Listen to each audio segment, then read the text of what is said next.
papalamigin ako sa ibang lugar. Pero, pagsasama ako ng babae, ayos ba? Ayos!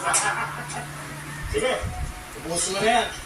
At, may trip muna ako. Ano nangyari sa kanya? Inalis na namin siya ng tubig sa bagang ngunit 50-50 pa rin ang chance niya makaligtas. Pero kung magkapamalay ko siya ngayong gabi, malaki ang chance na makaligtas siya. Kung hindi, baka ako lumala. Kaya ipagdasalan ko natin siya. Sige. Ano ang ginagawa mo sa lugar ng Piling? Ba't sinabi na dito ako? Pero magtatagpuan natin yun eh. Kasi naghihingi ng tulong. Eh, ba't mo tulungan? Kaibigan naman natin siya. Ano ba ang tulungan yan? Bago na sa utang. At balita ko, lasingero pa. 3 linggo. 3 linggo na akong lugi sa'yo sa tubig at sabon. Pati sa paglilinis, wala kang alam eh. Kaya lahat ng kapalpakan mo, ibinawas ko lang sa sweldo mo. Ngayon, kung nagkahay pa ng tamang sweldo, ibibigay ko siya yung tama. Bukas na bukas, sisante ka na!